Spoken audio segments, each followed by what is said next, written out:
Welcome to Unbreakable Spirit, Stories of Inspiring and Thriving, with Jennifer Seven, co-author of a book that is part of the Sisterhood Folios, a #1 international bestseller. This is a podcast about real women who've overcome tremendous obstacles and come out on the other side to thrive. Whether their hardships were financial, relational, or health, these women dug deep and found the light out of the dark to rise from the ashes, to find the ability to forgive, to love, and to live an authentic, joyful life. Now, here is your host, Jennifer Seven. Welcome, everyone, to episode 20 of Unbreakable Spirit. I am so excited. This is such a milestone for Unbreakable Spirit that I've had the honor of listening to 20 women's stories, 20 women's unbreakable stories. And today, on our number 20, I have a wonderful guest who's going to share her story, which is a difficult one, and it's about domestic abuse and loss. I want to welcome Kerri Heddell. Welcome, Kerri. Thank you so much for having me.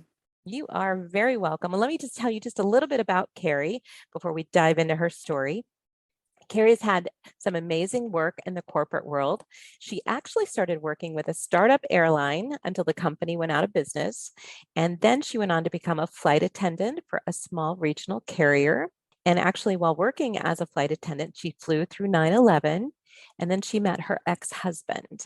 Unfortunately, the airline went out of business, so she had to shift, and she had to make a shift, the honor of working on Capitol Hill in Washington, D.C. But in 2018, she decided that she was tired of the 9 to 5 and she wanted to start working for herself. So she created her own LLC, which is Kerri Heddell LLC, and she helps people with social media, back-end support, project management, website development, and just so much more. She absolutely loves what she does and the people she works with. So again, welcome, Kerri. Kerri, we are going to dive into your story now. And I know it's a painful story, but I think it's important for people to hear this story and find out how you went through what you went through and how you got to where you are today. So let's go back in time and share with us wherever you want to start with your story. Thanks, Jen. I'm so excited to be here and to be able to share my story. So I would say my story starts, I've always wanted to have that idealistic life where, you get married, you have kids, you have a family. It was always my dream to be able to have that picture perfect. It's like the white picket fence. Yeah, just the white picket fence and all that stuff. So it was always very something that I always dreamed about. And so in 2001, I was going through, I had just been through a breakup about a year prior to that. And I was living with some friends. I had some roommates and they were like, "Oh, you should try out this dating website." And I was like, "Yeah, I'm just not into that stuff." Like I've never really been into dating websites and everything and dating apps and all that stuff. But I decided to try it and just see. It was a Christian dating site. So I decided to go ahead and just give it a try and see what happened.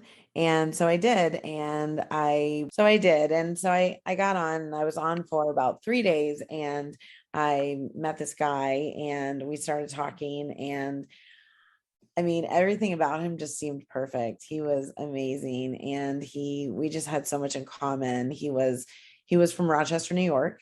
We were a year apart, exactly a year apart. And he was from a big family. His family was Catholic, but we were from two totally different sides of the spectrum as far as our like economic standpoint. His parents had, they were living on their Social Security, and it was just a much simpler life than living in DC.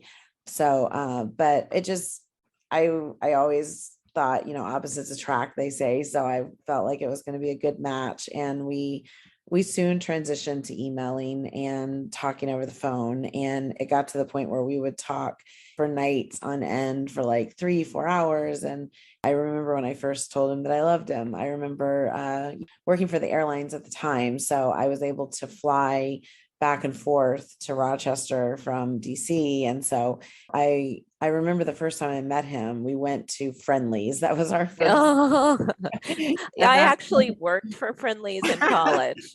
Yeah. And so it was just, I mean, like, it was just so simple, it was a very simple life that they led up there. So it was just completely different. But the one thing I do remember was the snow. The snow, Mm. it never stopped snowing. It Yeah, seemed. no, thank you. Yeah.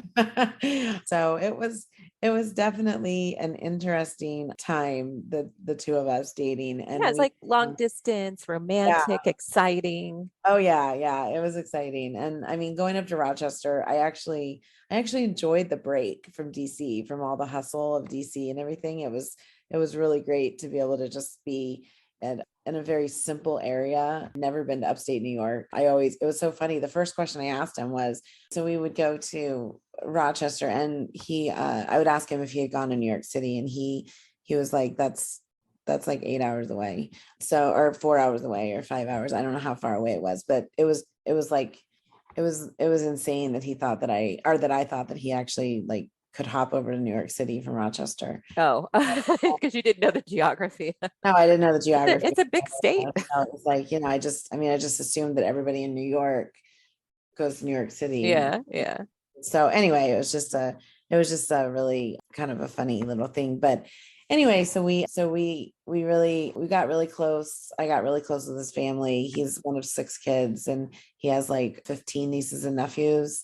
So it was a huge family. So anyway, we continued, and then we finally decided that it was time for him to move down to DC. And when I say it was a culture shock for him, it was Mm. a culture shock because it was just a different area. But it was really good to have him down in DC. He stayed with some friends of mine, and then at the end of April, he proposed to me at Olive Garden, and it was the most amazing proposal. Like, honestly, we could have been in the bathroom as far as I was concerned, because it was just so, I just felt like my life was finally complete, and Mm. I knew that things were gonna be better and that everything was gonna be all right. So I was really excited. We called our families that night. We told them.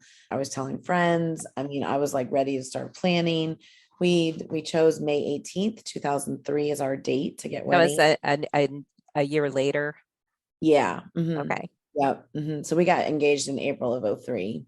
I'm sorry, April of '02. I'm sorry. And so we got married in May of 2003. So we had, our wedding was like almost like a Gone with the Wind. The house that we got married at, it was like a Gone with the Wind kind of setting. So it was just, the whole thing was just amazing. And we ended up getting a gift of a cruise from some guests, from one of the guests that came to the wedding. And so we ended up going through Long Beach, California, to Catalina and Mm. Ensenada, Mexico. And it was just an amazing time. And we were there for 7 days, and it was just so much fun. I had never been on a cruise before. So, but unfortunately, when we came back home, we got a phone call from the bank that we were overdrawn in our checking account by over $3,000. And I couldn't figure out what had happened. I knew that we didn't pay for a lot for the honeymoon, and I knew that there just wasn't a lot of transactions that could have gone through between the short time that And we had. that's a lot of money. I mean, you're like, how are we overdrawn by $3,000? Yeah, yeah. And so I did, and so I said to him, I said, I don't understand how we're overdrawn by $3,000. I was very confused. I didn't understand. And he said to me, he said, listen, don't worry. He said, I'm gonna handle this. He said, don't worry about it. But the thing was that he said he was going to handle it, but he didn't explain it. So I trusted him. So I went with what he said, and I just Mhm. said it was okay. And so then about 3 months into our marriage, I came home early from work because I was going to see if he wanted to go have lunch with me. And I was calling his name. I saw his car outside, so I knew he was home. I was calling his name and he wasn't answering. So I ran upstairs to see if he was there. And when I came into our bedroom, I was horrified to see that he was in bed with 3 prostitutes. Oh my God. And it was probably one of those like out of body experiences that you just don't understand what's going on.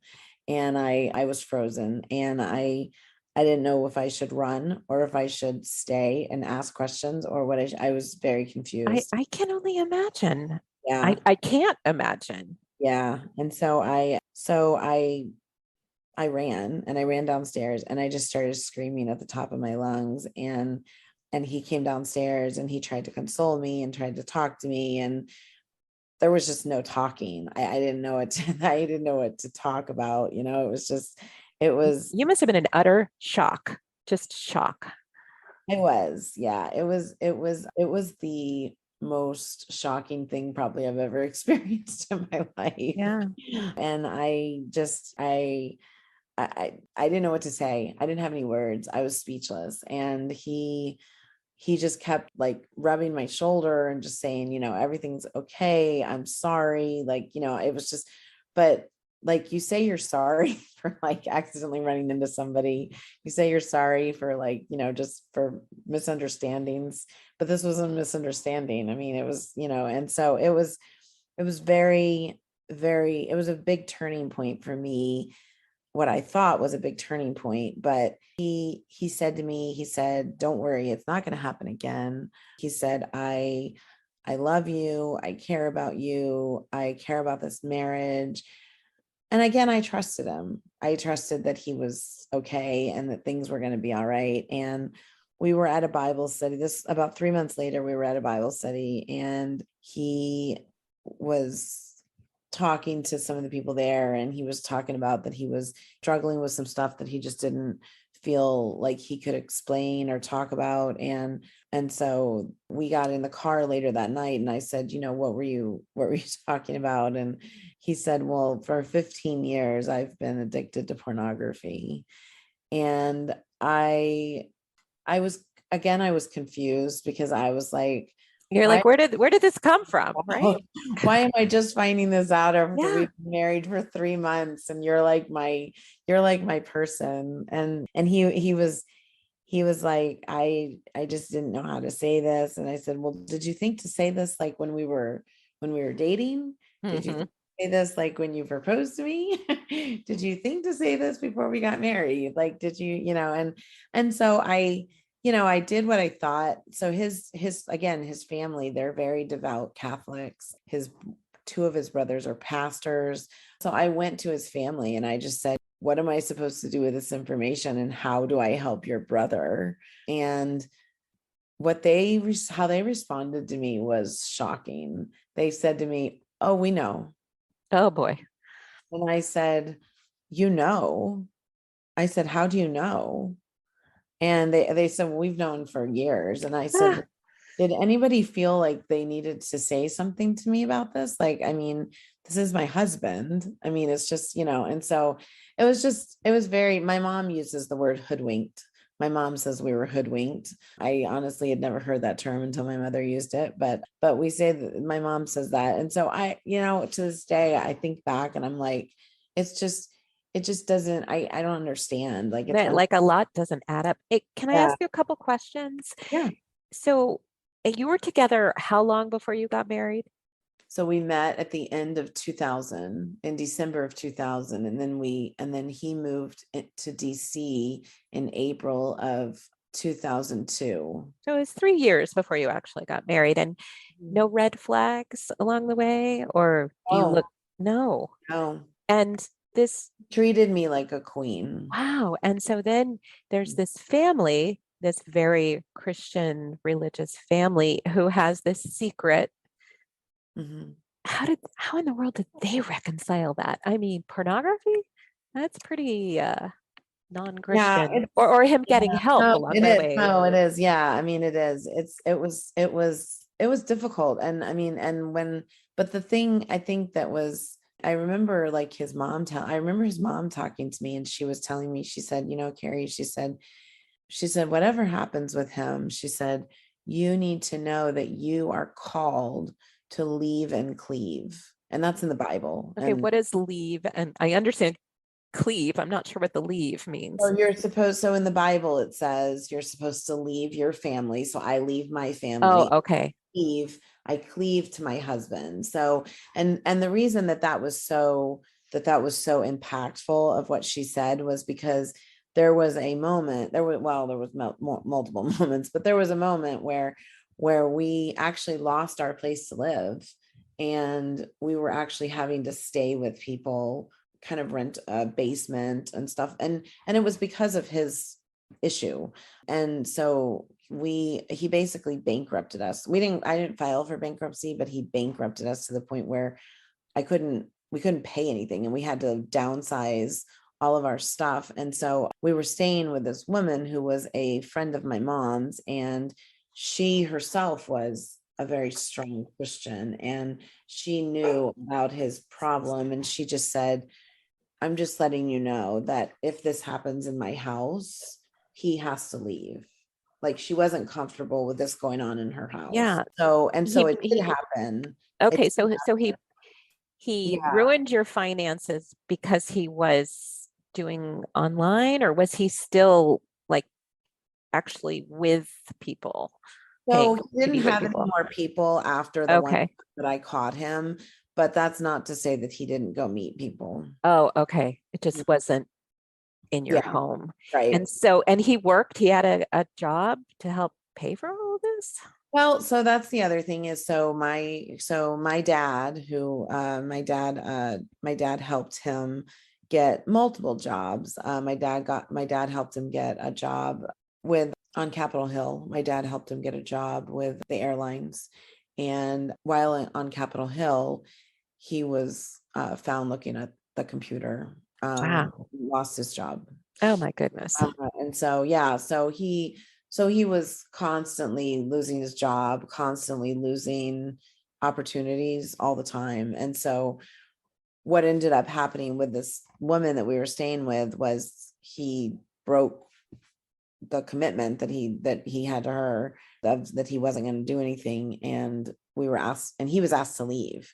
But I remember, you always have those like defining moments where you say, what if, or anything, Mhm. and so I remember we were downstairs and she looked at him and she said, you need to leave, but she doesn't need to leave. Oh, And I remember I talked to my mother-in-law that same day, and she told me, she said, Kerri, she said, you're to leave and cleave. So mm. your role is with your husband. You don't let him go by himself. And at the time, I mean, I didn't really understand, and I didn't really know what else to do. So I just listened to my mother-in-law. And maybe she thought you were going to save him. Maybe that's what a lot of this was. Maybe this And wonderful woman, Kerri, who's come into his life, they've got this great thing going. Maybe you were going to, maybe that was why. I don't know. I'm just thinking out yeah, loud. Maybe well, you were going to be this savior. I will say he told me at one time, there was many weird things that he told me, but he told me at one time that he thought marriage would cure Would him. fix it. Yeah. And that's one of the reasons he felt like he didn't need to say anything, because he felt like marriage was going to fix him, and everything would be okay after Mhm. we got married, and he wouldn't have this problem, and life would go on. And And at any point, did he try to do any therapy or counseling for this, or he was just going to yeah, fix it on his own? we did. So there's a mega church that's in the DC area, and they kind of took us under their wing and helped him. They got him involved in some pretty intense programs that they paid for stuff, and we had several pastors there at that. It's a huge church in the DC area, and so we were pretty active in the church, and also just with him doing his therapy. Well, I said to him, I said, are you gonna make these changes? Are you gonna do this stuff? And he said, oh yeah, yeah, yeah. And so he was part of this program where it was supposed to be 33 weeks. And there's like a halfway point where family comes and they like celebrate your milestone and kind of cheer you on that you're halfway through, and everything. And so I went, and I was talking to the people, and I was like, oh, I'm so glad that he's here, and he's able to be part of this, and that he's got this support system in place. And I felt like things were getting better, and they looked at me like I was crazy. And I said, what's wrong? And they said, he's only attended 5 out of 16 meetings so far. No. Oh, And I no. was like, where is he going? And so that's when I knew he was going and doing stuff. You must have felt punched in the stomach when, like, that gut of, oh no, oh no. Yeah, it was upsetting. Yeah. But I think the part that was more upsetting was a lot of people, and I think this is part of the domestic violence portion of things. Like, I think this is only the second time I've really talked about my story, but people that knew him, like knew us and knew us together, when they heard what was going on, they were like, what? He's doing that? Like, because I would tell people, like, I would come out of my house and, I might have like a black eye, or I might have sunglasses on to hide my face or whatever. And people would be like, what happened? And I would tell them, like, there was one time where he kicked me down the stairs, and he took his hands and he cupped his hands and he put them over my ears and screamed into my ear. And to this day, I have trouble hearing. Like, I have to ask people to repeat things, and it annoys people. I have a guy that I work with that it annoys him to no end to have to repeat himself. And I get frustrated because I say to people, I'm like, it's not that I'm like trying to be annoying, but I cannot hear sometimes. Yeah. I can't hear. And so he took his hands and did that. And then he kicked me down the stairs, and I rolled down the stairs, and then he came down and he kicked me in the stomach, and he put his face in my face, and he told me, you will never leave here. You are under my control. You will never leave here. And that was probably one of the scariest moments of my life. Yeah. So Kerri, Yeah. we've talked about the addiction, but let's go back. And when did this abuse start? Because up to a point, there had been no abuse. And then you find out about this addiction to pornography. When did this abuse start to creep in? The physical abuse? Yeah, I would say it probably started, it started pretty early on. I would say it started probably 1 or 2 months into our marriage, but I didn't know what the abuse was for. Like, I didn't know. He would get angry if anything like went awry with our finances. So I just thought he was stressed out. Like, I would say, oh, he's just stressed out. But what it was what I realized is that if he was able to get his quote unquote fix, he would be all right. But if he wasn't, then he just simmered. Yeah. So did it really start after you caught him with those 3 in the bedroom? Yeah. Okay. Yeah, it was pretty. So now the secret is out, and more starts to become, more of himself is shown to you. I stayed with him. We didn't get divorced until 2012. We, at the advice of my friend who officiated our wedding, we separated in 2010, and we divorced in 2012. And ironically, he actually filed for divorce. When we separated, I thought I was going to be happy to be out of this situation, because I had been through such hell with all the abuse and all the controlling and manipulation and everything. And one thing I will say is, and this is just a key thing for me, is that I came into this marriage like a size 8, size 10, I think it was. I came out a size 22. And I say that with some like embarrassment, but also just like saying that that's how much of a toll he took on me, because I couldn't function. Like, I was going and eating, and I was doing things that were just like, I couldn't take care of myself. I was full of stress. Being in the weight loss business myself, I know that many women, they feed themselves or they comfort themselves with food, and then they gain the weight because it's a protection. It's like, maybe he won't find me attractive, or I don't want to be attractive to anyone. So in a way, it's a buffer. I don't know if that was true for you or not. Mm-hmm. Yeah, it was definitely a thing for me to just be able to feel like that.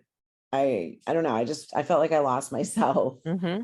I felt like I lost myself completely, and it was just I couldn't function and I couldn't do anything, and my whole self was, and I felt like that again, like he was one way with everyone. Like everyone thought he was the most amazing person outside. People would be like, oh my gosh, we love him, he's so great, he's so nice, he's so sweet, but they had no idea like the hell that I was going through. I mean, I remember another time we were driving and I was on the phone with my dad. That's one thing he told me that kind of clicked with me, because my dad and I are very close, and we've always been very close. And he told me, he said, I don't like the relationship with you and your dad. Like he was jealous of my. It's that controlling. Yeah, It's yeah, isolate yeah, you from anyone that might yeah, help you. yeah. And so I was on the phone with my dad one time. I was driving, I was on the phone with my dad, and he was in the passenger seat, and all of a sudden he just started hitting me on my back. He knocked the phone out of my hand, and I ended up pulling over at this storage unit in Herndon, and the guy that owns the storage unit, he knew me personally, and he saw the situation. He called my dad and he was like, you need to come out here ASAP. And my dad, I remember my dad went running through the woods and he grabbed him and he was like, you're never going to touch her again. And he promised, and he said, I won't. And things were okay For a for while. a week or so, but started back For again. you only got a Yeah, week out of yeah, it. only got a week. Oh. Yeah, yeah. Kerri, can we go back for a moment to the first time he got physical with you? Can you tell us about that? Yeah, I'm just trying to think of when. Yeah, I mean, Was it a defining moment for you? It's the first time this man like hurts you physically. right. I mean, I think it was it was the first time any man had hit me Yeah. or been done anything like that, that it was just, I couldn't, I don't know. I couldn't understand. And Do you remember what happened or what set him off the first time? it was finances. Yeah, it was. Yeah, it was definitely about finances. And he was very angry about what was what was going on with our finances. If I think it was, something with a bill, or so he was doing, I found out that he was doing some of those title payday loans, or whatever those things are, those like payday that you can get like before your payday loan or something. I can't remember. I don't remember exactly what they're called, but, and so they were calling like nonstop. Like it's like high interest for people with bad credit or something. And so they were calling, and I don't know if this was the very first time, but I just remember asking about it. And I was like, what's going on? Like, what are you doing over here? Mm-hmm. And it was just, I don't know. It was very weird. And it was very this fishy. I had never heard of these kind of loans or anything. It's like so he got up in my face and was just like, said, trying to survive. I'm trying to provide for this family. I'm trying to make ends meet and da da da da da and everything. And he said, I don't understand why you're getting mad at me. And his MO, or his thing that he would always do, is he would always scream in my ears. And that's why to this day, like I said, I just can't hear anything. But he would get up in my face and he would scream in my ear, and but then there was other times where he would do things like where he pushed me down the stairs, or he would push me up against the wall, but he always wanted to make himself known that he was in charge. And that was the weird thing, was that when we were out with other people, he was much more passive. But when we were behind closed doors, he was very aggressive. Yeah, well, that was his image to the world. Yeah. Yeah, he's a great guy. And Kerri's the one with the problem, right? Yeah. Yeah. So, I mean, So you endure this for many years, I but did. you tried to get help. I did. Desperately. Yeah. And like I said, I mean, I thought we were getting help, and I thought he was getting help, and I thought that he was doing better and stuff, but it just it just wasn't getting better. And I just didn't know. I didn't know how to help him. So you go through all of this and then you get to the point where you actually do separate. And how are you doing at this point when you're separated? It was hard. I mean, I wanted to be with him. I felt like I had made strides, but I just couldn't. I was having trouble like being without him. And so I kept calling him and saying, let's work this out, let's work this out. And he a few times, he was like, okay, well, we'll try and work this out. I was in Virginia Beach. I had left DC Mm. because I needed a different space. So I said to him, I said, I'm going to go to Virginia Beach. I'm going to just leave and just have a different space. And he said that was fine. I felt myself still drawing to him. Like I wanted to be with him. I felt like I could fix him, that I could work this out. He would tell me, one thing I was always like, he's my husband. I can't, just kept thinking about what my mother-in-law told me. Mhm. It was like, I didn't know what else to do. And so I felt at a loss. But finally, I think that it was when I got divorce papers from him, I I was livid. And that was what was so ironic. Like I was mad that he was filing for divorce against me. And I was like, what are you trying to do? Like, and like he had an attorney, and I didn't have an attorney, but I had my dad who kind of guided me a little bit, and everything. And he really dug his feet in the sand and said, we're doing this. We're getting divorced. And it was just so ironic how I had gone through all this abuse with him and all this heartache with him, but yet he's the idiot who's filing divorce against me. Mhm. And I remember my dad telling me, he was like, Kerri, let's just cut our losses. Like, because I wanted to go after him for everything. I wanted to say, he's done this and he's done that, and he's hurt me, and he's treated me like crap and all this stuff. And my dad was like, it's just not worth it. It's not. It probably too, because he probably didn't have anything for you to He go didn't. after. He didn't. But more for me, it was the justification that I was like, Hmm. I needed that justification to get through this, but I wasn't getting it. And so I don't know. It was very frustrating and very upsetting, because I felt like that I wasn't getting any justification for it. Cause so basically we filed based on irreconcilable differences. And it was once I signed, which I held the process up. I did. I held the process up for almost a year and a half. But once I finally signed, it went very quick, and we had our hearing. But what the other thing that was ironic was I had to ask for my name back, for my last name. I had to ask him to let me get my name back. That was, What? I had to put a request in. Yeah, it was Really? interesting. You Yeah. have to ask permission to get your name back? Mhm. Wow, Yeah. that's scary. Yeah. That's And so that's not right for women. yeah, I remember getting the letter from the court that said it had been approved, and I was able to, I He was had to sign off on it. That's just like insane. yeah. So I was able to get my name back, and I was able to move forward. And I did, and I moved forward. And so, but I stayed in Virginia Beach for 6 years, and I dated a guy who was probably a little bit less than what my ex-husband was, but he was more verbal abuse than physical. But I saw the cycle continuing, and it just continued. And so I finally realized that I needed to go back to DC, that I wasn't doing well in Virginia Beach. I had been in a really bad accident. I had fallen asleep at the wheel of my car, and they were telling me that it was amazing that I lived through it. I crossed over 3 lanes of traffic completely Oh, and hit the guardrail. And I knew at that time that I needed to go back home. I needed to go to DC.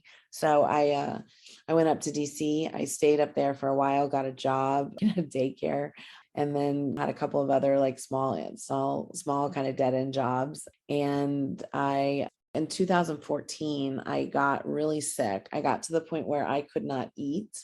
I was having trouble keeping my food down. I was losing weight like crazy, and I just couldn't eat anything. And I was staying at a friend's house, and they were like, "What's wrong with you?" Like every time I would eat, I would throw up. I couldn't figure out what was wrong with me. And I went to the doctor. They did tests, they couldn't figure out. They did endoscopies, they did colonoscopies, they did all kinds of tests to finally find out that I have an autoimmune disease called gastroparesis, which the medicine is not approved by the FDA. So I get it from overseas, and I take it 30 minutes before I eat, and I'm actually able to eat now.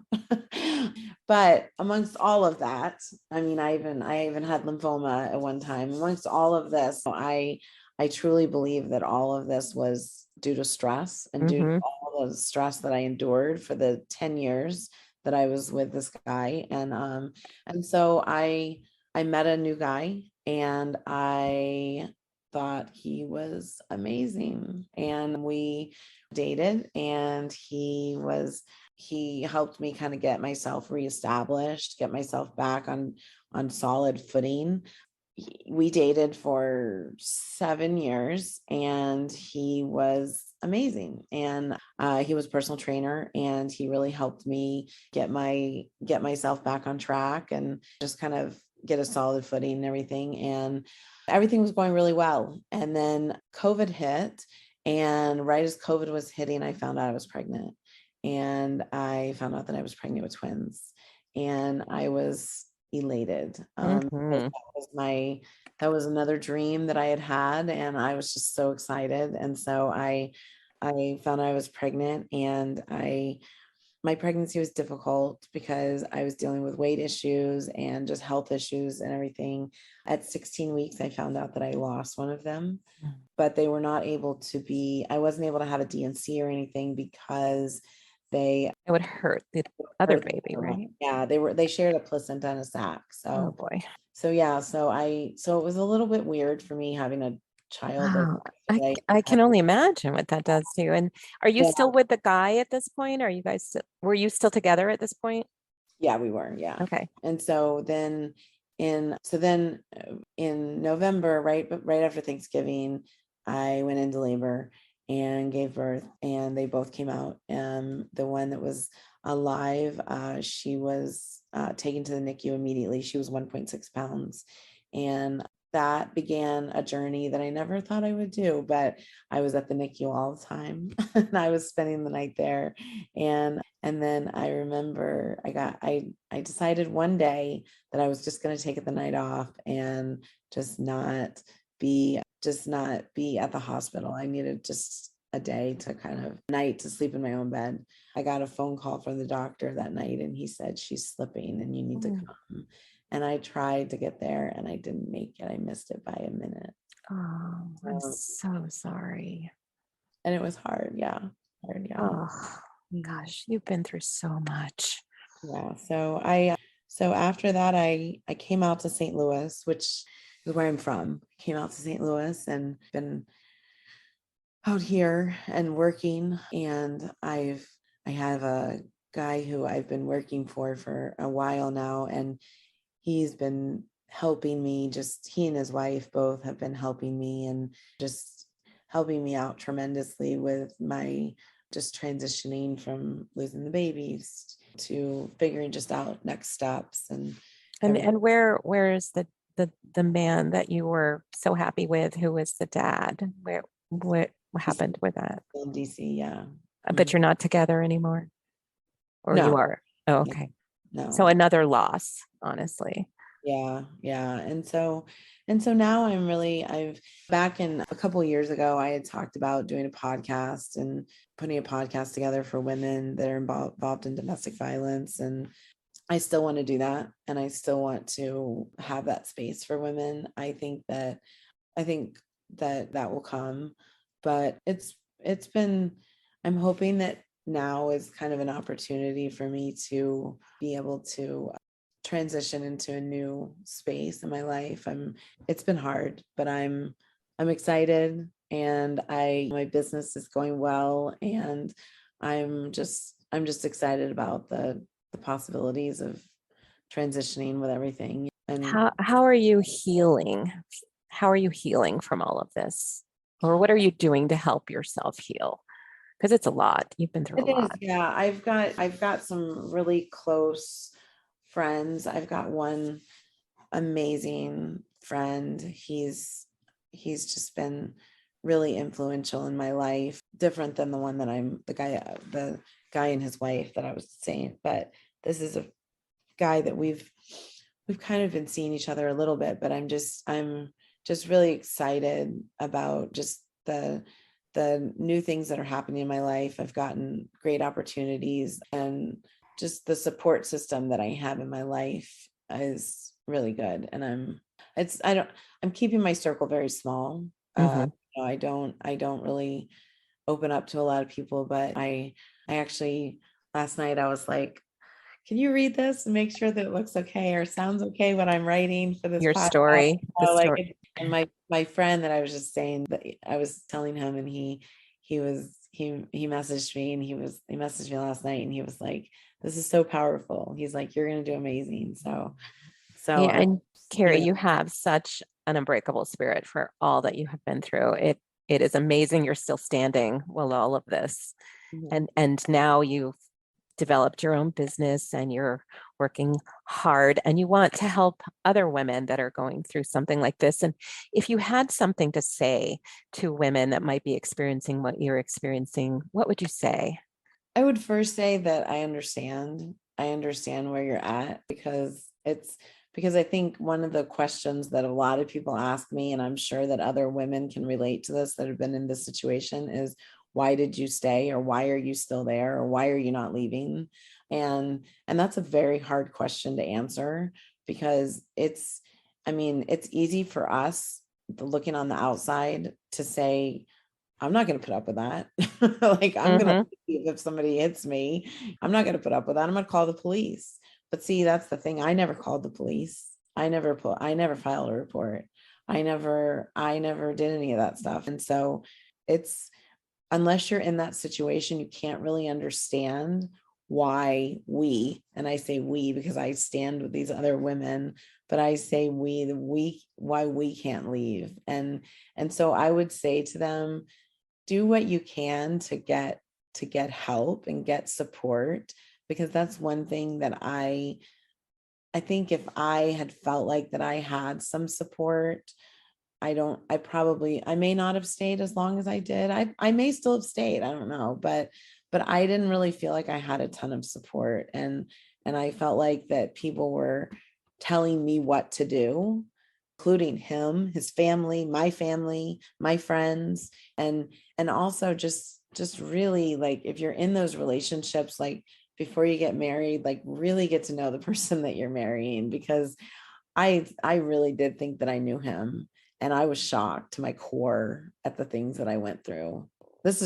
This is just like like the tip of the iceberg. I mean, Oh, it's horrific. So it's just you never know who you're marrying and who you're with, and just and I'm happy that people's marriages have lasted too. I don't ever wish that on anyone, but it's, get to know the person that you're marrying and really, really get to know them, because I wish that I would have known who I was getting with, because and he I think told me, I remember he told me one time having sex, and he would tell me, he was like, when we're having sex, I feel like we're in a porno movie. So this that, is before you knew all of this, before you yeah, knew. Oh, yeah. I mean, my ex-husband would tell me this, mhm. and I just, that to me just said, like, you don't care about me. Like, Oh, you care about your addiction. You care about what you're going through.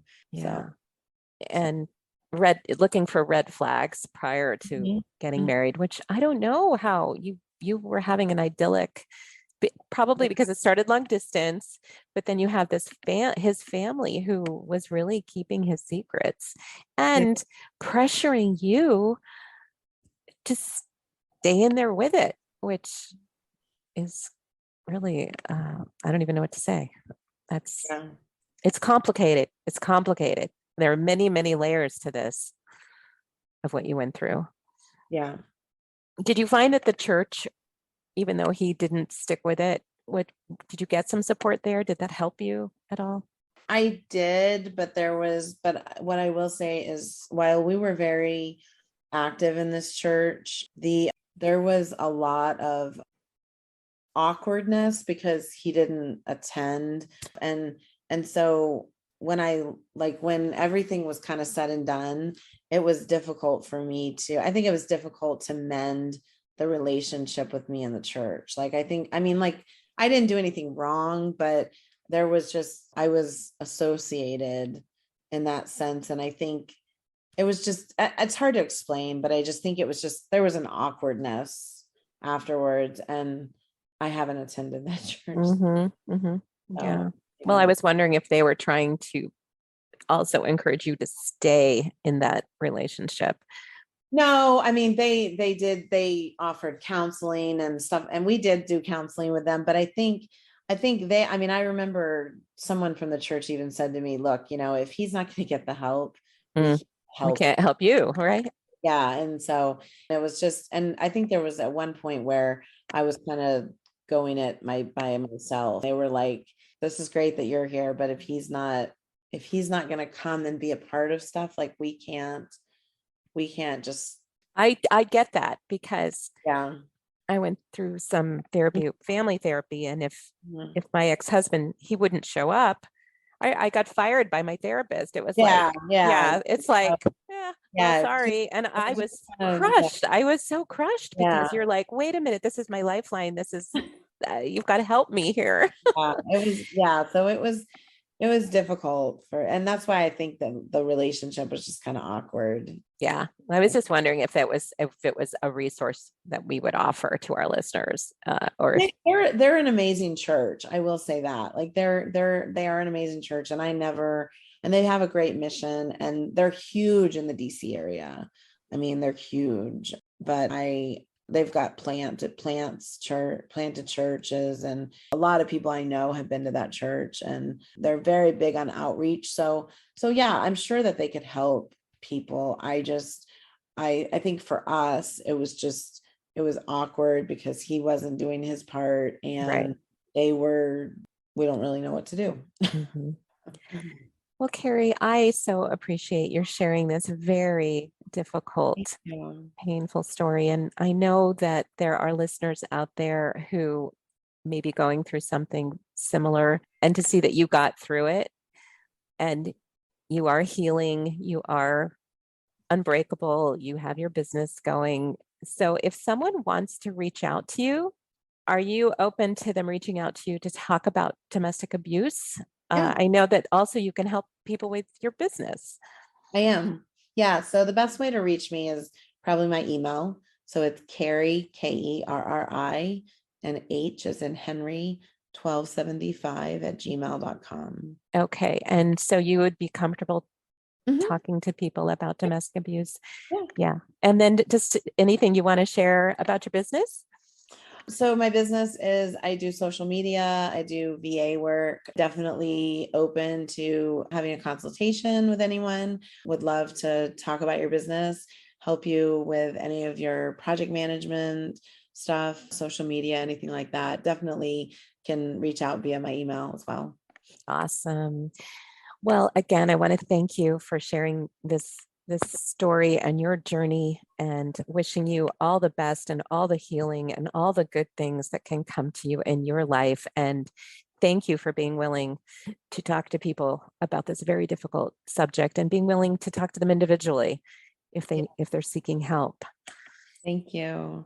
All right, Kerri. Well, you have a wonderful rest of your day. Thank you. You too. Thank you for joining us on Unbreakable Spirit. To learn more about Jennifer and her holistic weight loss approach, visit her website at 7company.com. That's the number 7company.com. And please join us for our next episode, where we'll hear from more women who overcame hardship and learned how to thrive.